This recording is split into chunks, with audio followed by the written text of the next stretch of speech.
السلام عليكم اعزائي المشاهدين، كنتمنى تكونوا بخير وعلى خير. ذاك المره كنت صيت معكم الفلفله كيفاش تحتفظوا الفلفله مده طويله عندكم في الدار، سورتو ملي كتكون في ثمن مناسبه. ودابا اليوم غادي نحضر معكم طماطيشه حتى هي غادي نحتفظ بها حتى هي في القراعي. هنايا عندي مطيشه نقيتها ديجا، غسلتهم قبل بعدا، سمحوا لي ديجا غسلت مطيشه بعدا قبل بشويه د الخل تا غسلتها مزيان. النص انا درتو هكا قطعتو، غادي نقطعو غادي نديرو بحال شكل مطيشه د الحك. دونك غادي نحتاج معاه جوج حبات ديال البصله وحبه ديال البربه مع هذا البانيو كبير ديال مطيشه. هنا قياس واحد 4 كيلو 5 كيلو ديال مطيشه. وهزيت منه عاود شي شويه، غادي نقطعو طريفات صغار كما هكا، مربعات صغار. هاد المربعات الصغار غادي نشحرهم مع شي شويه الزويته ومليحه، وغادي نديرها في القراعي حتى هي. غادي نحتاجها في لي بات، في لاصوص ديال لي بات، ولا في تكتوكه اللي نبغي ندير تكتوكه. هذه خديتها هكا صاينه، غادي نحتفظ بها حتى هي في القراعي هكا صاينه، نخليها مثلا للحريره ولا هاد المهم غادي تحتاجوها حتى هي. والنص اخر حكيته في الحكاكه الغليظه، غادي نطيبو بحال شكل المهم صوص د بيتزا. انا نحتاجها لي صوص ديال بيتزا، لي صوص ديال لي كيش. دونك غادي ندير معاه الزعتر بالثومه والمليحه وزيت الزيتون. ومن دابا غادي نكمل التقطاع ديال المطيشه ونتلاقاو من بعد. صافي من بعد ما كملتها في التقطاع درت هنايا في الكوكوط، غنخليها تهبط شي شويه وغادي نزيد عليها الباقي اللي مقطع. دابا غادي نشعل عليها العافيه بلا ما، غنخليها كطيب شويه عليها حتى كتطلق داك الماء ديالها. المطيشه صافي كملتها في التقطاع، وهنايا درت نص عمرات الكوكوط، غنخليها دابا تهبط مطيشه. وغادي نزيد هاد اللي باقي اللي ديجا قطعت، غادي نقص عليها العافيه، ما درت لها لا ما لا والو، نخليها كطيب شويه عليها حتى كتهبط مطيشه. غادي نزيد عليها الباقي اللي مقطع. وهنايا عندي عاود هنايا مطيشه هاد القياس هذا غادي نديرو معسل، غادي نعسلو المطيشه اللي غنعسل. اش غنحتاج فيها؟ غادي نحتاج فيها معلقه صغيره ديال الملحه، غنضيف القرفه حتى هي معلقه صغيره عامره مزيان ديال القرفه، وغنضيف الزبده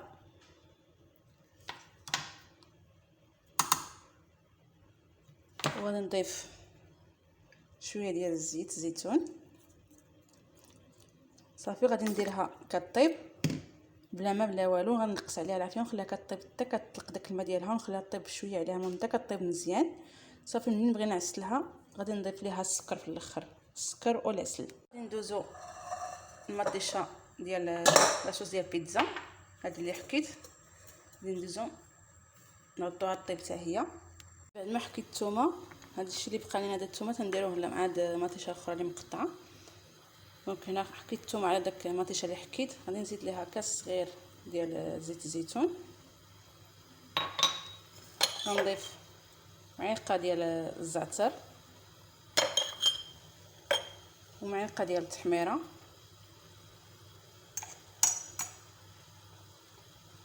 وغنضيف الملحه حتى معلقه صغيره. صافي غادي نردها كطيب. وهذه اللي مقطعه طريفات انا حكيت لها الثومه، غنضيف لها غير الملحه. صافي غادي نشعل عليها باردون، نشعل عليها ونخليها كطيب شويه عليها، المهم حتى كتطلق داك الماء ديالها وتشحر مزيان. صافي ملي كنقرب نطفي عليها عاد نرمي لها شويه الزيت. بالنسبه للاخرى اللي درت فيها البربه ودرت فيها بصله، حتى هذيك حتى كطيب وتبرد ونطحنها مزيان، تنطحن عاد نضيف لها شي شويه ديال الزويته في الاخر. المهم على ما طيب لينا المطيشه اللي درنا كطيب، هادو غادي نعمرهم في القراعي، غادي نطيبهم في القراعي نيشان، غادي نعمرهم بالماء ونزيد لهم الملحه. القراعي ديجا عقمتهم كما وريتكم فاش بغيت ندير الفلفله. صافي دابا عمرتهم بالماء وضفت كل قرعه ضفت فيها نص معلقه ديال الملحه اللي درت فيها، نص معلقه ديال الملحه صغيره. دابا غادي نسدهم حتى نطيبهم من بعد في الماء. هي من بعد ما هبطت لينا داك المطيشه، دابا ضفنا الاخرى داك الشيء اللي باقي لنا مقطع، عاد ضفتو دابا من الفوق. الاخرى اللي كتعسل هي كطيب، نخليها دابا تشرب داك الماء ديالها. غنقص عليها ونخليها حتى تشرب داك الماء ديالها، عاد ندير لها كاس ديال السكر ومعلقه ديال العسل. هذه ديال البيتزا حتى هي كطيب. هذه بالنسبه ديال التكتوكه وديال لي باط حتى هي كطيب شويه عليها. المهم حتى يوجدوا هاد العناصر كاملين ونتلاقاو من بعد نبغي نعسل المطيشه الاخرى اللي بغي نعسلها. كما كتشوفوا معايا من بعد ما طابت هاد المطيشه دابا غادي نزيد لها شويه في العافيه، غنضيف لها كاس ديال السكر سنيده.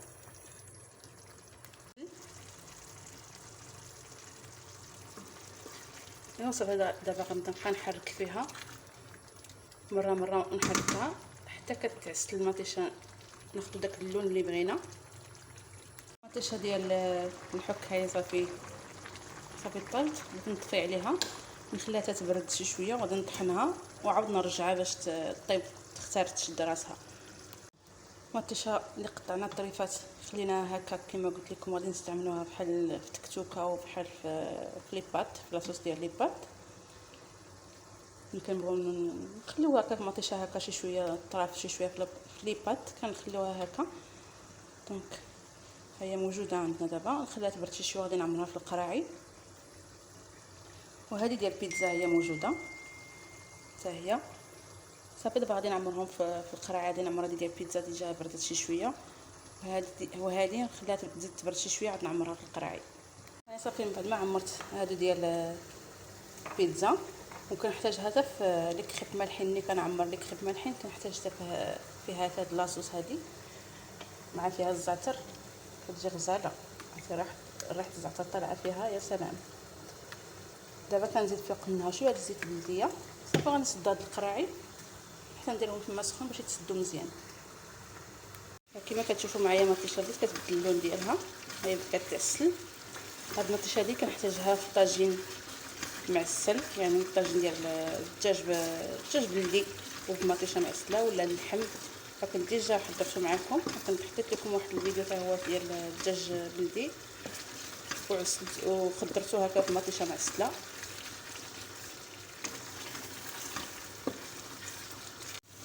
كما كتشوفوا معايا كيفاش تعسلات. حنا كنحركو مره كنمعسو شويه هكا مطيشه باش كتجي كلها بحال الباط هكا، كتجي معسله مزيان تاخذ داك اللون المعسل. دايره كاسونه دايره تحت منها دايره الزيت لتحت، حتى هاد القراعي اللي درت فيها مطيشه صاينه خليتهم هنايا كيطبخوا.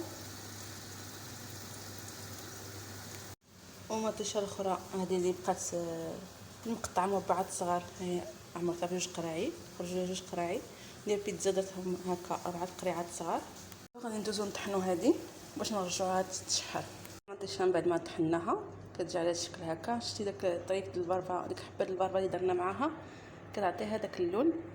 حتى الفلفله الحمراء اللي عندكم حتى هي كتشويوها وكطحنوها معاها كتعطي اللون حتى هي. دابا غنضيف قياس معلقه كبيره د الملحه وغادي نرجعها تغلي شي شويه.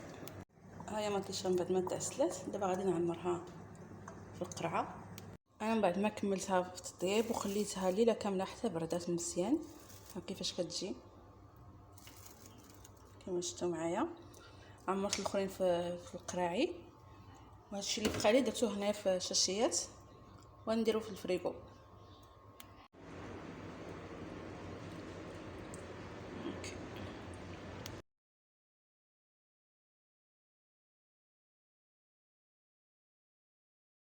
المهم ها المطيشات من بعد ما كملناهم، هذه مقطعه طراف صغار مربعات، مربعات كل وحده كتبت فيها السميه.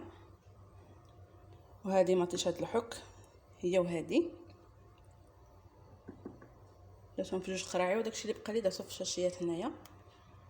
هذه اللي درنا صاينين طيبوا في القرعه النيشان، وهذه معسله.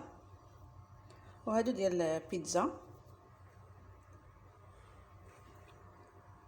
وصافي دابا غنحتفظ بهم غير ملي كيكون الحال بارد كتحتفظوا بهم غير في البلاكار. ودابا اللي مازال الحال باقي سخون غادي نديرهم غير في الثلاجه صافي. الى هادو ديال الشاشيات اللي غنديرو في الفريغو، هادو كنقطع القرعه، داك الفم ديال القرعه كنديرو لتحت كنخشي فيها الفم ديال الشاشيات كنخشيه في الفم ديال القرعه كما كتشوفوا معايا. نحل وحده تشوفوا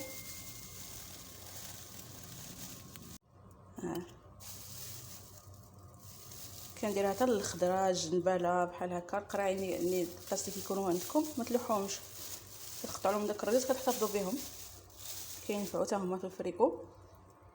وما دابا نديرو دابا في الفريكو نحتاجهم للحريره، وهذا نحتاجهم غير نحتفظ بهم غير في الثلاجه.